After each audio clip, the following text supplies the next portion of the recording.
ओम नारायण नमः। भक्तों, आप सभी को देव प्रबोधिनी एकादशी, जिसे देव उठनी एकादशी भी कहा जाता है, की हार्दिक शुभकामनाएं और मंगल बधाइयां। आज के इस दिव्य और ज्ञानवर्धक वीडियो में हम जानेंगे इस वर्ष देव प्रबोधिनी एकादशी कब है, इसका क्या महत्व है और इसे सही तरीके से कैसे मनाना चाहिए। भक्तों, यह वही पवित्र तिथि है जब भगवान श्री हरि विष्णु योग निद्रा से जागृत होकर पुनः धर्म, सत्य और मंगल की स्थापना करते हैं। इसीलिए इसे देव उठनी एकादशी या देवोत्थान एकादशी कहा जाता है, क्योंकि इसी दिन भगवान विष्णु के जागरण के साथ चातुर्मास का समापन होता है और फिर सभी शुभ और मांगलिक कार्यों की शुरुआत होती है। ये कोई साधारण तिथि नहीं है भक्तों, बल्कि पूरे वर्ष की सबसे पवित्र एकादशी मानी गई है। तो भक्तों, अब जानते हैं इस वर्ष देव प्रबोधिनी एकादशी यानी देव उठनी एकादशी कब मनाई जाएगी। सन 2025 में ये पवित्र तिथि 2 नवंबर रविवार के दिन मनाई जाएगी। एकादशी तिथि का आरंभ होगा 1 नवंबर को प्रातः 9:01 पर और समाप्त होगा 2 नवंबर को प्रातः 7:31 पर। क्योंकि सूर्योदय के समय एकादशी तिथि विद्यमान रहेगी, इसलिए व्रत पूजन और उपासना 2 नवंबर रविवार को ही की जाएगी। पूजा का शुभ मुहूर्त और विधि। अब जानते हैं पूजा का शुभ समय। इस वर्ष देव उठनी एकादशी का श्रेष्ठ पूजन मुहूर्त रहेगा सुबह 6:15 से 8:45 तक। इस समय स्नान कर स्वच्छ वस्त्र पहने भगवान श्री हरि विष्णु और तुलसी माता का पूजन करें। इस समय तुलसी विवाह, दीपदान और हरि नाम संकीर्तन करना अत्यंत शुभ माना गया है। तो भक्तों, अब जानते हैं व्रत की तैयारी और नियम। भक्तों, एकादशी का व्रत दशमी तिथि से ही प्रारंभ माना जाता है।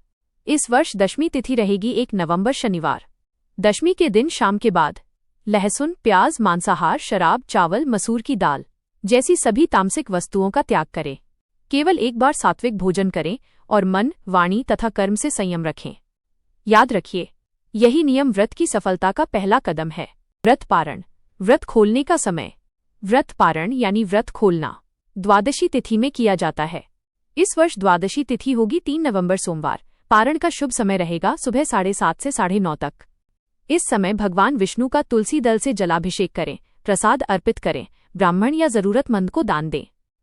देव उठनी एकादशी का महत्व। भक्तों, शास्त्रों में कहा गया है कि देव उठनी एकादशी का फल निर्जला एकादशी से भी अधिक बताया गया है, क्योंकि इस दिन भगवान विष्णु योग निद्रा से जागृत होकर पूरे ब्रह्मांड में शुभता और कल्याण का संचार करते हैं।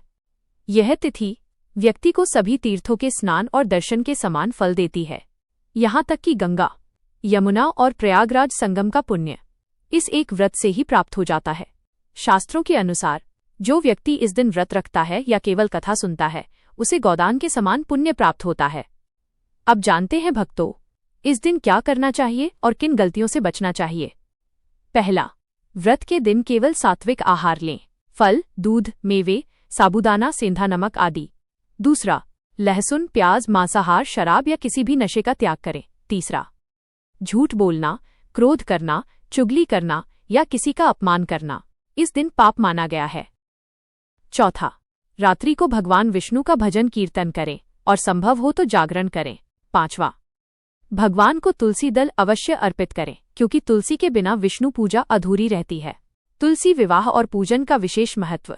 इस दिन तुलसी विवाह का विशेष विधान है। यदि संभव हो तो घर में तुलसी माता का विवाह करें। भगवान शालिग्राम या श्री विष्णु की प्रतिमा के साथ तुलसी विवाह करना अत्यंत शुभ फल देता है। यदि विवाह संभव न हो तो केवल तुलसी पूजन और दीपदान अवश्य करें। शास्त्रों में कहा गया है कि जो भक्त इस दिन तुलसी का रोपण या पूजन करता है, वो अपने 7 पीढ़ियों के कुल का उद्धार करता है। व्रत का फल और आध्यात्मिक लाभ। देव प्रबोधिनी एकादशी का व्रत पापों का नाश करने वाला और मोक्ष देने वाला बताया गया है। जो भक्त श्रद्धा से यह व्रत करता है, उसे 100 जन्मों के पापों से मुक्ति मिलती है। इतना ही नहीं, जो भक्त केवल इस दिन की कथा सुनता है, उसे भी ब्रह्मलोक के समान पुण्य प्राप्त होता है। भक्तों, देव उठनी एकादशी हमें सिखाती है कि जब भगवान जागते हैं तो संसार में शुभता और सकारात्मक ऊर्जा का संचार होता है।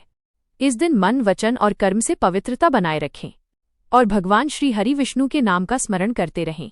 अगर आपको यह दिव्य जानकारी थोड़ी भी अच्छी लगी हो तो वीडियो को लाइक करें, कमेंट बॉक्स में लिखें जय श्री हरि विष्णु भगवान की और चैनल भक्ति की ज्योत को सब्सक्राइब करें ताकि आपको ऐसे ही दिव्य और शास्त्रीय वीडियो मिलते रहें। मिलते हैं अगली पावन तिथि की दिव्य जानकारी के साथ। तब तक के लिए जय श्री हरि विष्णु।